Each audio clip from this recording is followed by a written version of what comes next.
Alors le Zohar, ce matin, Parashat Pekoudé, explique le Zohar, quand on fait le korbanot, il y a une grande discussion à propos de sacrifices qu'on faisait en tant que juifs.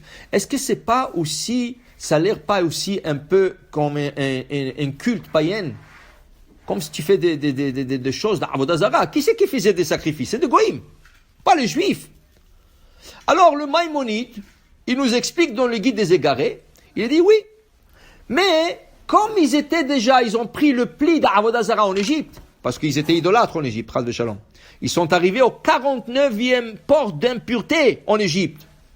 Alors Dieu ne pouvait pas les enlever tout de suite de l'idolâtrie.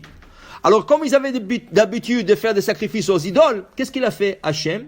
Il a dit ok, gardez votre coutume, mais au lieu de le sacrifier aux idoles, sacrifiez-le-moi à moi. Okay? Alors il les a détournés, la Avodah Zara, au lieu que ce soit vers les idoles, vers Hachem. Vient le Ramban, il dit, qu'est-ce que tu es en train de dire? Tu veux me dire que le sacrifice, la source est païenne? Tu veux me dire que c'est païen ça? Il dit, jamais de la vie. Jamais de la vie. Il dit, le sacrifice, il y a des grandes raisons. Il dit le Ramban, un sacrifice en hébreu s'appelle korban.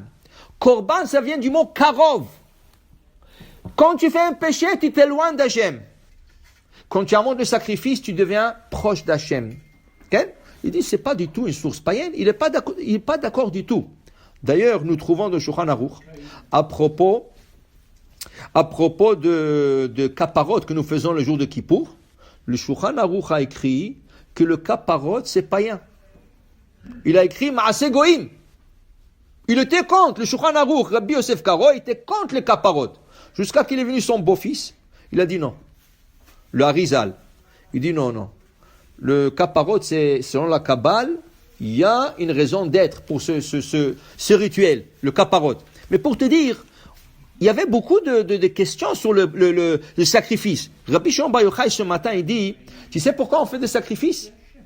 Pourquoi on fait des sacrifices? Il dit ici, Shlomo leur dit, si tu as un ennemi et il a faim, achile ou lechem. Imraev sona'acha achile ou lechem. Tu as un ennemi, donne-lui manger du pain. Qui est l'ennemi le plus grand pour un homme? Yetzara. Tu veux que le Yetzara te laisse tranquille? Donne-lui un sacrifice. Donne-lui sa part. D'ailleurs, qu'est-ce qu'on fait le jour de Kippour quand on veut que le Satan n'accuse pas le peuple d'Israël? On lui donne un bouc qu'on appelle le bouc émissaire. On choisit 2 boucs, un pour Hachem, un pour l'autre. Il dit, waouh! Regarde, il donne à Hachem et il ne mange pas. Il donne un à Hachem et un à moi. Alors il est content. Qu'on lui a fait honneur, entre guillemets, comme on a fait honneur à Hachem en donnant le bouc qui va sur le Mizbeach. À lui, on donne le bouc qui va sur une falaise, qu'on jette. Okay? Alors, il est content. Si tu as un ennemi qui a la faim, donne-lui à manger. C'est comme ça. Moi, j'ai assisté une fois, dans ma classe de mon fils, il y avait un élève que tout le monde rigolait de lui, tout le monde... Le père était chacham. Un jour, le père est venu à l'école, il leur a dit au lunch, tous les enfants venaient avec moi dans la voiture, il les amenait tous à pizza.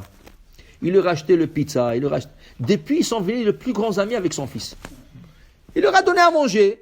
Tu comprends? Et ils sont devenus des amis, c'est comme ça. Quand tu veux faire une affaire, où tu vas avec le client? Dans le restaurant. Alors il dit le Zohar, regarde, qu'est-ce qu'il va faire Esther? Esther a besoin maintenant d'enlever le décret de Haman. Qu'est-ce qu'elle fait? Michté. Mais michté privé. Qui c'est qui est invité? 3 personnes. Non, Hachvérosh, Haman et Esther. Et Haman, il revient chez lui à la maison. Velo izmina Esther la michté rakoti. Il dit à sa femme, tu sais, elle a fait michté, le seul qui était invité dans ça, c'est moi. Ah, il était content. Mais il ne savait pas que ça, c'est le piège qu'il lui préparait. Ça, c'était la chorma d'Esther. Elle a utilisé le parole du roi Salomon. Elle lui a donné à manger jusqu'à qu'il lui a fait tomber. Okay? Alors, il dit ici, le korban, c'est donné pour le Satan. Et regarde, qu'est-ce qu'on fait à la fin du repas? On fait Maïm Acharonim. Pourquoi on fait? Dit le Rabbi Nishraï, Maïm Acharonim, c'est la part du Satan. Le Satan, il dit, ah, tu as mangé, tu t'es rassasié, moi, rien, hein? Toi, tu veux faire Birkat Amazon, et là, il te rentre dans ta tête, dans tes pensées. et il commence à te perturber, que tu n'arrives pas à te concentrer en Birkat Amazon. Et Birkat Amazon, on a dit que ça emmène la Parnassa, ça emmène la Yeshua, ça emmène tellement de choses. Qu'est-ce que tu fais? Maïm Aharonim. Mais il faut que tu le dises. Tu dis Maïm Aharonim. Ok? Maïm Aharonim Chova, pardon. Maïm Aharonim Chova. Alors tu dis Maïm Aharonim Chova, ça c'est un Dvar Torah. Et dans ce Dvar Torah, il y a un nom sacré. Ok? Maïm Aharonim Chova.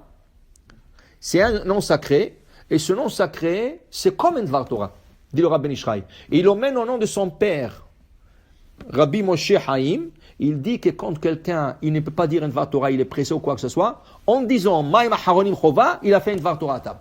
Parce qu'on ne peut pas manger sans dire un Dvar Torah à table. En disant Maïm Aharonim Chova, rien que seulement il dit, ne t'habitue pas à faire que ça.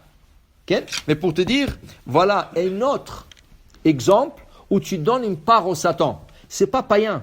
Parce qu'il y a le Tzara, il essaie toujours de t'empêcher. Tu lui donnes sa part, il te laisse tranquille, et là tu peux continuer à faire qu'est-ce que tu as besoin. Baruch Adonai l'olam, amen ve amen.